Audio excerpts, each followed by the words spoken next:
Hello नमस्कार, welcome to my YouTube channel. आज हम अलजेब्रिक नंबर थ्योरी की, जैसे कि आपको पता है, फोर्थ यूनिट की थ्योरम्स कर रहे हैं। तो उसमें एक थ्योरम है, for alpha belongs to C the following are equivalent. First is alpha is integral over OK. Second is OK alpha is a finitely generated okay module. Third is there is a finitely generated okay module m subset of c such that alpha m subset of m। तो इसमें हम सबसे पहले prove करेंगे 1 implies 2, then 2 implies 3 and then 3 implies 1। तो हमारा जो first रहेगा केस 1 implies 2। फर्स्ट में क्या गिवन है, alpha is integral over O K. अब अल्फा इंटीग्रल ओवर ओके है, that means alpha satisfies a monic polynomial equation of degree n over OK। वो इक्वेशन हमने कंसीडर कर ली fx is equal to 0 where fx belongs to OK x। अब fx को हमने ये लिया है x raised to power n plus an minus 1 x raised to power n minus 1 up to a1x plus a naught, where a naught a1 up to an minus 1 all belongs to OK। तो ये हमारे पास polynomial equation होगी fx is equal to 0 over OK। अब alpha अगर इसको satisfy करता है, क्योंकि इंटीग्रल है, तो हम कंसीडर कर रहे हैं कि इस मोनिक पोलिनोमियल को अल्फा सेटिस्फाई करेगा over OK। Alpha raise to power n plus an minus 1 alpha raise to power n minus 1 plus a1 alpha plus a naught is equal to 0।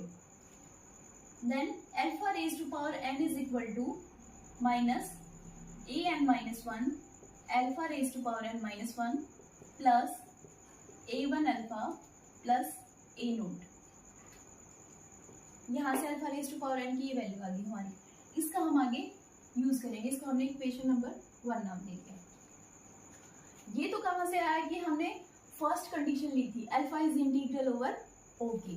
अब हमें प्रूव क्या करना है कि OK alpha is finitely generated okay module. ये prove करने के लिए हमारे पास सफिशिएंट रहेगा अगर हम प्रूव कर दे कि फाइनाइट सेट हम फाइंड आउट कर सकते हैं जो ओके अल्फा को जनरेट करेगा, where OK alpha is equal to G of alpha such that gx belongs to okx। यहाँ से ओके अल्फा हमारा इस फॉर्म का होगा। हमें ये प्रूव करना है कि इसके अंदर हम फाइनाइट सेट फाइंड आउट कर सकते हैं जो इसको जनरेट करेगा। तो हमारे ये जो सेकंड कंडीशन है वो प्रूव हो जाएगी कि ये फाइनाइटली जनरेटेड ओके मॉड्यूल है। Let us consider gamma belongs to OK alpha. हमने गामा ओके अल्फा का कोई एलिमेंट ले लिया। Let where gx belongs to, because gamma को हमने लिया है जी अल्फा, क्योंकि ओके अल्फा के अंदर किस टाइप के एलिमेंट है, जी अल्फा टाइप के, जिसको हमने गामा नाम दिया है। Where gx belongs to OK x. Now let us consider gx is equal to c naught plus c1x plus c2x square up to ct x raised to power t, where c1 c2 up to ct all belongs to OK and t greater than equal to 0। हमने gx ये consider कर लिया। अब क्योंकि gamma हमारा क्या था, जी alpha, तो जी अल्फा किसके इक्वल होगा, c nought plus C1 alpha plus C2 alpha square up to CT alpha raise to power t. Gamma जो हमने ओके अल्फा का एलिमेंट लिया है जी अल्फा, वो इस फॉर्म का बनेगा। अब हम ये प्रूव करेंगे कि ये जो जी अल्फा या गामा है जो ओके अल्फा का एलिमेंट है, it can be written as product of finite number of elements. अब इसमें ये प्रूव करेंगे हम कि gamma can be written as product of finite number of element if t less than n। यहाँ से हमने क्या करा है, ये जो t है इसकी डिग्री ले रखी है पॉलिनोमियल की। If t is less than n then जो g अल्फा होगा वो लीनियर कॉम्बिनेशन होगा 1 alpha up to alpha raise to power n minus 1, क्योंकि t की वैल्यू क्या है लेस देन n, तो हम n माइनस 1 कंसीडर करके चल रहे हैं। 1 alpha and up to alpha n minus 1, इनके लीनियर कॉम्बिनेशन में हम लिख सकते हैं g अल्फा को in case of t less than n। If t greater than equal to n then ये जो हमारा g अल्फा है यहाँ से n माइनस 1 तक के एलिमेंट्स तो सेम आएंगे जो इसमें हमने कंसीडर करे हैं कि c naught c1 alpha c2 alpha square up to cn minus 1 alpha raise to power n minus 1। उससे फर्दर जो है उसमें हम alpha raise to power n की वैल्यू पुट कर देंगे जो हमने इक्वेशन 1 नाम दिया था। वो क्या थी, alpha raise to power n is equal to minus an minus 1 alpha raise to power n minus 1 plus up to ये आएगा a1 alpha plus e root alpha raise to power n की ये वैल्यू पुट कर देंगे हम। तो यहाँ से g अल्फा हमारा क्या हो जाएगा c naught plus c1 alpha c2 alpha square up to cn minus 1 alpha raise to power n minus 1 plus cn into alpha raise to power n की ये वैल्यू पुट कर देंगे a1 alpha plus a naught, ये आ जाएगा हमारा। अब यहाँ से देखो g alpha can be written as product of g alpha can be written as linear combination of 1 alpha alpha square up to alpha raise to power n minus 1, क्योंकि अगर degree इसकी जो हमारी पॉलिनोमियल इक्वेशन हम g alpha consider करके चल रहे हैं, पॉलिनोमियल g अल्फा जो हमारा एलिमेंट है ओके अल्फा का, अगर उसमें t की value greater than equal to n है मीन्स उसकी डिग्री n या n से ज्यादा है, तो उस केस में alpha raise to power n की हम ये वैल्यू पुट कर देंगे और ये वैल्यू पुट करते जाएंगे तो हमारे पास जो सारे एलिमेंट्स मिलेंगे, हमारी जो ये टर्म होंगी इनमें सिर्फ 1 alpha up to alpha raise to power n minus 1 आएगा। That means g alpha can be written as linear combination of 1 alpha alpha square up to alpha raise to power n minus 1। तो यहाँ से हम क्या कह सकते हैं कि ये जो सेट होगा ये जनरेट करेगा ओके अल्फा को, और इसके अंदर नंबर ऑफ एलिमेंट्स फाइनाइट है, तो ये क्या हो जाएगा okay alpha finite number of elements से जनरेट हो रहा है। तो ये जो ओके अल्फा है इसको हम लिख सकते हैं OK plus alpha OK plus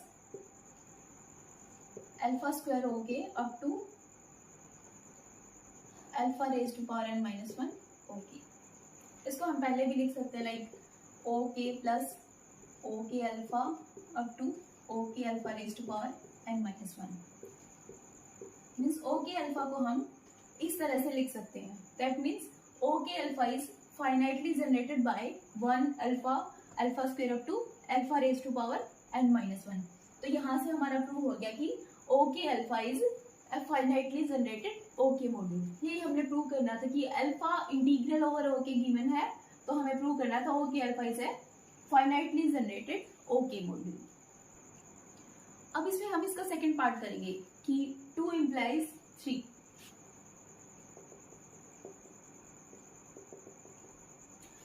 second में क्या है, OK alpha is finitely generated okay module. अगर ये कंडीशन है तो हमें प्रूव करना है there is a finitely generated okay module m subset of c such that alpha m subset of m। क्योंकि हमने ये इक्विवेलेंट शो करने हैं, दैट मीन्स हम ये बोल दें या ये बोल दें दोनों सेम कंडीशन है, मीन्स 2 implies 3। सो हमारा O K alpha is finitely generated okay module है according to condition second. Second condition hold करती है, देन हमने कंसीडर कर लिया कि 1 alpha up to alpha raise to power n minus 1, जो अभी हमने लास्ट जो पार्ट किया था उसमें बोला था कि ओके अल्फा के जनरेटर्स हैं। इन्हीं को हमने इसका जनरेटर कंसीडर कर लिया, जनरेटर्स ऑफ ओके अल्फा, क्योंकि OK alpha according to second condition क्या है कि OK alpha is finitely generated okay module, और ये हमने कंसीडर कर लिए इसके जनरेटर्स। अब हमें प्रूव क्या करना है, there is a finitely generated okay module M subset of C such that alpha M subset of M, let M is equal to OK alpha, M को हमने OK alpha कंसीडर कर लिया, then M is OK module and M is subset of C, means यहाँ पे हमारा M OK module हो गया और M सबसेट ऑफ C हो गया, और उसी के साथ OK अल्फा हमारा क्या था, फाइनाइटली जनरेटेड मॉड्यूल। तो जो थर्ड हमें प्रूव करना है उसमें से सिर्फ क्या बचता है प्रूव करना कि ये finitely generated OK module M subset of C मिलेगा सच that alpha M subset of M। तो ये हमारे पास फाइनाइटली जनरेटेड OK मॉड्यूल तो हो गया और M सबसेट ऑफ C। अब हमें सिर्फ ये चीज प्रूव करनी कि alpha M is subset of M।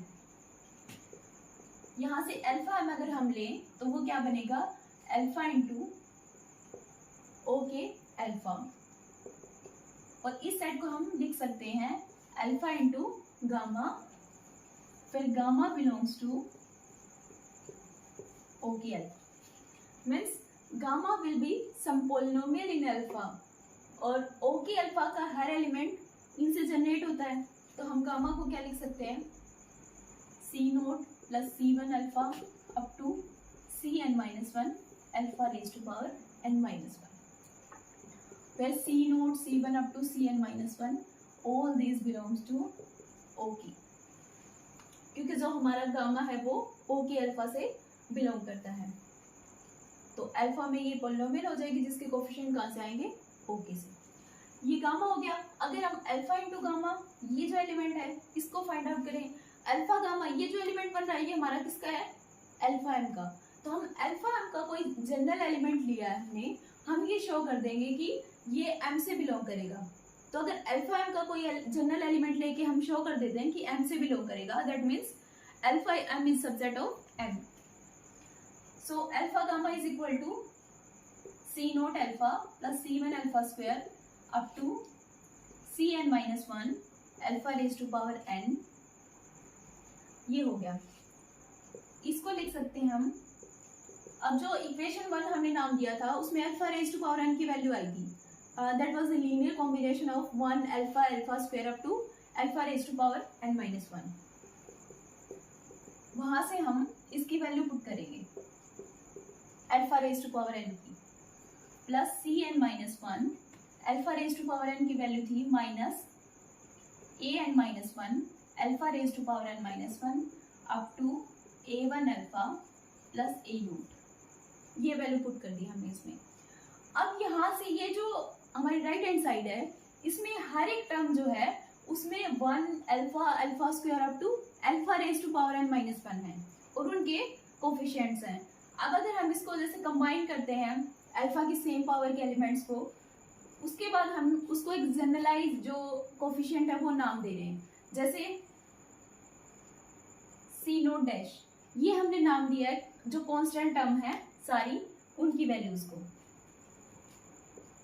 Plus C1 dash alpha, alpha के जो कोफिशिएंट है उनको हमने जनरल नाम दे दिया C1 dash up to, similarly यहाँ पे हमारे पास alpha raise to power n-1 तक जाएगा, तो यहाँ से ये दे दिया Cn-1 dash alpha raise to power n-1।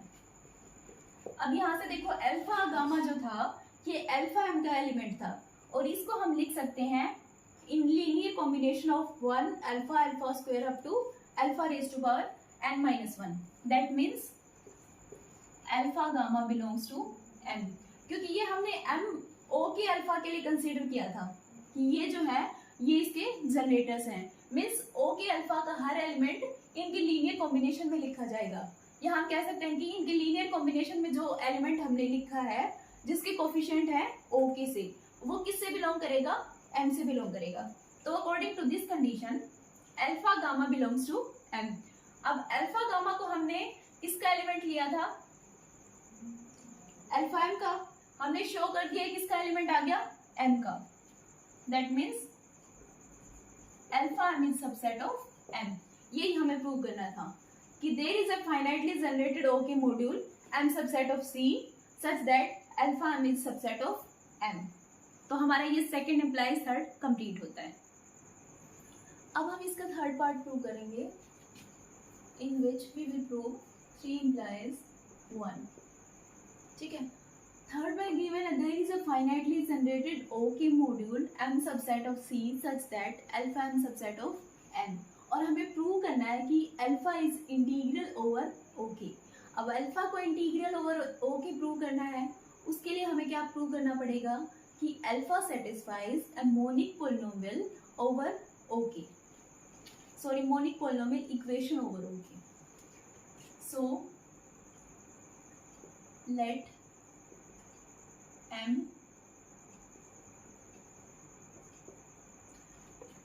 is finitely generated OK module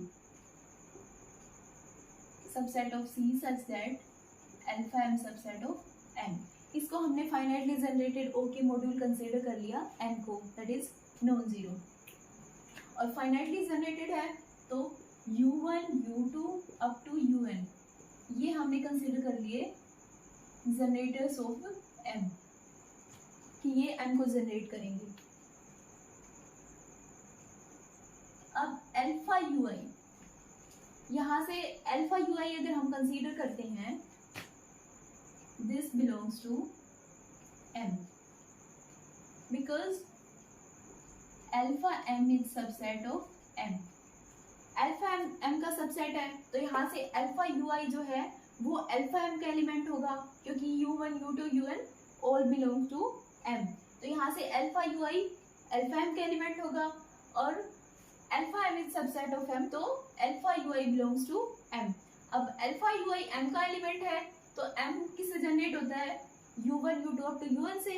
तो अल्फा ui को हम लिख सकते हैं in linear combination of u1 u2 up to un। So alpha ui can be written as summation j is equal to 1 to n aij uj। Alpha ui को हम इस form में लिख सकते हैं, where aij belongs to okay. ठीक है, यहाँ पे हो गया। अब ये जो ए मैट्रिक्स कंसीडर कर रहे हैं हम, ये जो ए आई जे एलिमेंट्स हैं इनसे हमने एक मैट्रिक्स कंसीडर करी है ए, फिर A I J belongs to okay. Next हम एक मैट्रिक्स बी कंसीडर कर रहे हैं, that is alpha I N minus A. अब इस बी मैट्रिक्स को अगर हम बनाते हैं तो ये किस फॉर्म की बनेगी, B is equal to alpha into identity matrix 1 0 0, ये n क्रॉस n ऑर्डर की बनेगी। ये जो हमारे पास aij है ये भी n क्रॉस n ऑर्डर की मैट्रिक्स है। ये a जो कैपिटल A हमने मैट्रिक्स कंसीडर करी है इसका ऑर्डर होगा n क्रॉस n। अब B अगर हम फाइंड आउट करें तो alpha into identity matrix n cross n order की माइनस a की वैल्यू क्या है हमारी a11 a12 up to a1n, ये भी n क्रॉस n मैट्रिक्स है, a21 up to a2n and an1 up to ann। अब अगर इस मैट्रिक्स की वैल्यू हम फाइंड आउट करते हैं तो b किसके इक्वल आएगा, b इज इक्वल टू, इसको लिख सकते हैं हम alpha minus a11 minus a12 up to minus a1n, ये बनेगा minus a21 alpha minus a22 up to minus a21, similarly minus an1 up to alpha minus ann। ये हमारी आ गई बी मैट्रिक्स। अब इसमें जो हमने एक चीज और देखी, जो हमने अल्फा ui कंसीडर किया है बिलोंग्स टू m, ये for all i is equal to 1 to up to n के लिए है। तो यहाँ से भी हम अल्फा ui जो लिख रहे हैं वो सभी के लिए है, for all i is equal to 1 to up to n। और एक चीज़ ये कि जो हमने बी मैट्रिक्स कंसीडर करी है, यहाँ से ए को हमने लिया था, इसके एलिमेंट किस टाइप के थे, ए आई जे। ये जो बी मैट्रिक्स है उसके एलिमेंट किस टाइप के हैं, बी आई जे। तो यहाँ से हम क्या लिख सकते हैं, ये बी आई जे टाइप के मैट्रिक्स होगी। यहाँ तक अभी हमने ए मैट्रिक्स को डिफाइन किया है, बी मैट्रिक्स को डिफाइन किया है। Then we can write summation j is equal to 1 to n bij uj. This will be equal to summation j is equal to 1 to n alpha delta ij minus aij into uj. इसको हम इस form में लिख सकते हैं। यहाँ जो delta i जे है वो हमारा क्रोनेकर डेल्टा है। क्रोनेकर डेल्टा की वैल्यू क्या होती है, delta i j is equal to, if I is equal to j then value will be 1. If I not equal to j then delta ij is equal to 0. तो यहाँ से इस डेल्टा ij का यूज करके हमने इसको इस form में लिखा है। Now summation j is equal to 1 to n alpha delta ij uj minus summation j is equal to 1 to n aij uj. अब यहाँ से जब i इज इक्वल टू जे होगा तो ये डेल्टा आई जे की वैल्यू क्या आएगी, 1, और यहाँ पे ui हो जाएगा, तो वैल्यू क्या बचेगी, alpha ui. But when i not equal to j then value will be 0. So it can be written as alpha ui minus summation j is equal to 1 to n aij uj. अब जो starting में हमने लिखा था alpha ui is equal to summation j is equal to 1 to n aij uj, ये कहाँ से लिखा था हमने, alpha m subset of m, तो वहां से उस कंडीशन से हमने अल्फा ui को इस तरह से लिखा था। अब अल्फा ui की अगर यहाँ वैल्यू पुट कर दें तो ये वैल्यू हो जाएगी summation j is equal to 1 to n aij uj minus summation j is equal to 1 to n aij uj, ये वैल्यू आ जाएगी हमारी 0। तो यहाँ से हमारा रिजल्ट आ गया, ये summation j is equal to 1 to n bij uj is equal to 0। अब ये तो था हमने किसी एक एलिमेंट के लिए कंसीडर किया है। एलिमेंट किस सेंस में, अगर हम इसी को मैट्रिक्स फॉर्म में लिखना चाहते हैं